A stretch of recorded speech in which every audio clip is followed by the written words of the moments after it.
Welcome to another edition of Veterans Talk here on Sparks 1524. I'm Nathaniel Miller. If you read the headline when you clicked on this video, or of course if you've been watching the news, then you know very well this is about Ukraine and the war that President Putin of Russia has inflicted or unleashed on that country. This is not a video about or discussion about political considerations. I have my own political opinions. You have yours. As American citizens, we have not just the right to our opinion, we have the right to express those opinions publicly, even if those opinions disagree with our government. That's one of our constitutional rights and one of our blessings of liberty here. Free speech may be annoying, inconvenient, uncomfortable, even aggravating, but it is a guarantee of liberty. What I wanted to discuss, though, is the fact that the other night when all this started, I was up late. Well, I shouldn't say that. I was getting ready to go to bed around 10 like I normally do, and I flipped the TV from History Channel back over to the news. I tend to leave it on the news as a default, and of course there's all the news about the invasion happening. So I was up till about 1:30 watching it. I could not get myself to go to bed. It was the same phenomenon that happened when I was deployed on board USS Carl Vinson. I was a reconnaissance camera technician with VF-213, worked on F-14 fighters, and I was on my first deployment when 9/11 happened. We were in the Arabian Sea about 2 days out from the Persian Gulf, watched the whole thing happen. I've also done a video about that. If you want to go back and hear my story, you can do that. But I spent hours that night watching the TV for two reasons. One, this was history happening, and I wanted to actually see it. The other, though, was trying to break away from the TV in the shop and go to my rack. It was too isolating. It was too alone. As long as the TV was playing and I was watching it, at least I felt connected to the wider world and not like I was all by myself. Well, the other night, as I'm watching the invasion break on television, part of me wanted to keep going just because this is history. I want to see what's happening. But mostly, I was stuck in my great room watching television because I could not break away to go to bed. To turn off that television and break away and go to bed made me feel far too isolated, far too afraid in the night, because literally it was night. Obviously, those feelings have mitigated somewhat. It's been a couple of days now, but that feeling of helplessness, that feeling of fear is still here, and if I'm feeling it, clearly other people are too. I'm in a bit of a unique situation right now because I just moved here to Pensacola and I really don't know anybody here just yet. But at this moment in time, I'm kind of alone here. I have family over in Niceville, about an hour away, up in Tennessee.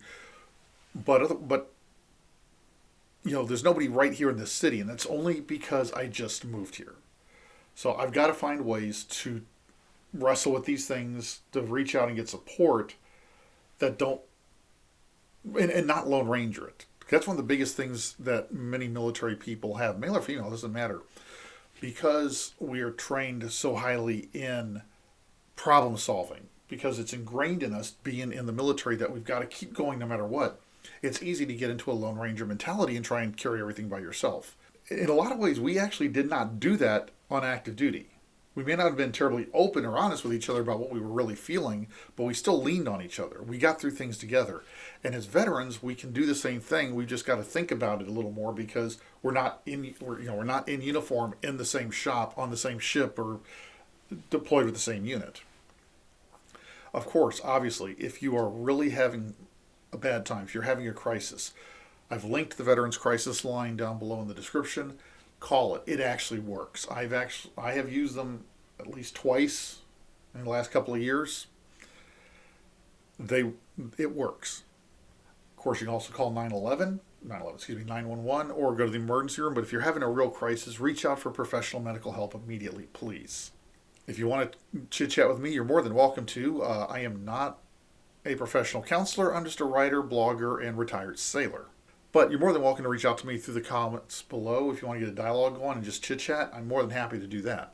I know I'm not the only person feeling frustrated because I'm not in uniform anymore, so even if our country mobilizes heavily for kinetic operations, I'm sitting here at home. I'm not going. My time is done. That's a helpless feeling by itself. It's also kind of a whack to my sense of self-worth because most of my adult life was spent in uniform, at least physically ready to go and able to go to wherever the country called if something happened.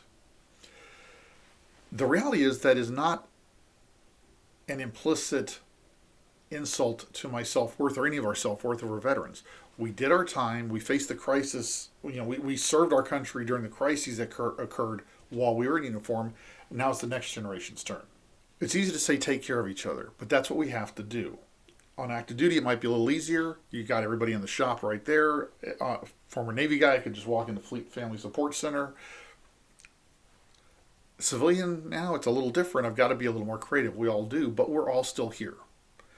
We all have thousands of Facebook connections, or God forbid we do the old-fashioned thing where we pick up this little thing called a telephone and use it as a telephone. Where you dial a number and, hello, hey, how you doing? Actually have a conversation on the phone. Don't Lone Ranger it. Like I said, if I'm feeling nervous, if I'm feeling anxious, if I'm wrestling with feelings of self-esteem because this time around I'm not in uniform and I'm not going to be potentially going off anywhere, other people are too. If you're feeling something, especially something negative, chances are fellow veterans are feeling the same thing you are. Now, maybe you don't need to call them and say, hey, I need to process emotional feelings. I need to talk about my emotions. I'm being a little facetious here. Maybe reaching out, maybe dealing with your own anxieties, your own fears, your own just disquiet will be achieved by simply picking up the phone and calling somebody else and just saying, hey, I was thinking about you. How are you doing? There's nothing wrong with being afraid. Fear is a gift. Think about it this way. We don't run that stop sign into traffic because we're afraid of what can happen. We're afraid of damaging our car. We're afraid of damaging the other person's car. We're afraid of getting injured. We're afraid of injuring somebody. We're afraid of the legal consequences. Fear is a gift that drives our behavior toward positive ends. Fear, however, can also paralyze you. Yes, this could spiral into World War III. I'm Gen X. My great-grandparents certainly did not expect the assassination of an archduke to start World War I. My grandparents certainly did not expect the invasion of Poland in 1939 to start World War II. That's why the future that's why looking to the future is a hotbed of anxiety, because we don't know what's coming. How is it going to disrupt our lives? Those are real threats. But worrying about them constantly will only raise our blood pressure, weigh us down with anxiety, and actually make it more difficult for us to make intelligent decisions if the need arises. Fear is a gift, but like all emotions, you need to master it. That's hard. Let's be honest, it's one of the hardest emotions to master. But you don't have to do it alone. Reach out to each other, reach out to me. Again, I'm not a professional counselor, nor have I ever played one on TV. Hopefully, next Veterans Talk will be something a little more uplifting. We'll see how the world situation goes. But in the meantime, reach out to each other. If you think this video is worthwhile, if you think I've said something that might help someone, please feel free to like and to share it. I would, of course, ask for your subscription. Sparks 1524 is more than just Veterans Talk.